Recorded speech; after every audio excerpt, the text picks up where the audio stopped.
Hi viewers, হেলথিসের পক্ষ থেকে আপনাদের সবাইকে জানাই অনেক অনেক শুভেচ্ছা ও অভিনন্দন। প্রতিদিনের ন্যায় আজকেও আলোচনা করব আপনাদের সাথে নতুন একটি হেলথ টিপস নিয়ে। আমার আজকের আলোচনার বিষয়, দাঁত দিয়ে নখ কাটার মতো ভয়ঙ্কর ক্ষতিকর কাজ থেকে কিভাবে ঘরোয়া উপায়ে মুক্তি পাবেন। চলুন শুরু করা যাক। নখ কামড়ানো কি শুধুই একটি বাজে অভ্যাস?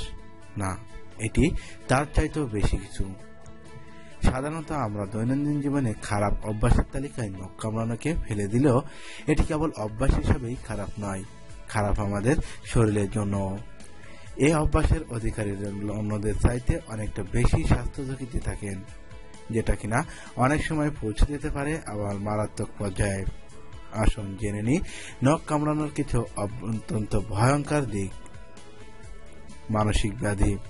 2012 সালে আমেরিকান সাইকিয়াট্রিক অ্যাসোসিয়েশন জানায় যে নখ কামড়ানো সাধারণ কোনো অভ্যাস নয়, অনেক ক্ষেত্রে এটিকে মানসিক ব্যাধি হিসেবেও চিহ্নিত করা হয়। অবসেসিভ কম্পালসিভ ডিসঅর্ডারের ভেতরে অন্যতম একটি হিসাবে চিহ্নিত করা হয় একে। নখের টিউমার। নখের টিউমার সাধারণত তৈরি হয় হিউম্যান প্যাপিলোমা ভাইরাস এইচপিভির মাধ্যমে, আর এই ভাইরাস সাধারণত বেশি দেখা যায় তাদের ভিতরে যারা প্রতিনিয়ত নখ কামড়ে চলেন। কিছু কিছু ক্ষেত্রে এই টিউমার মানুষকে নিয়ে যায় ক্যান্সারের দিকেও। শুধু তাই নয়, বারবার নখ কামড়ালেও এই ভাইরাস ছড়িয়ে পড়তে পারে আপনার মুখ সহ শরীরের অন্যান্য অংশেও। দাঁতের সমস্যা। সবসময় নখ কামড়ানোর ফলে আপনি সমস্যা সৃষ্টি করতে পারেন আপনার দাঁতের জন্যও। প্রতিনিয়ত নখ কামড়ানোর দাঁতের আকৃতি, মুখের আকৃতি এবং যেভাবে উপরের চোয়াল ও নিচের চোয়াল কাজ করে সেটাতে বাধা সৃষ্টি করে।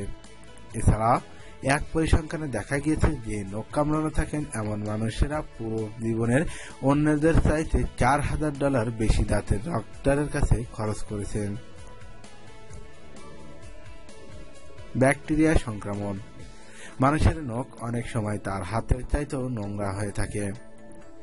গবেষণায় দেখা যায় যে নখের ভিতরে জমে থাকা ইকোলি আর সেলসোমার মতন ব্যাকটেরিয়া, আর বরাবরই নখ কামড়ানোর ফলে এই ব্যাকটেরিয়াগুলো চলে আসে মানুষের মুখের ভেতরে আর ছড়িয়ে যায় সারা শরীরে। তৈরি হয় নানা রকমের সমস্যা। ভিডিওটি দেখার জন্য আপনাকে অনেক ধন্যবাদ।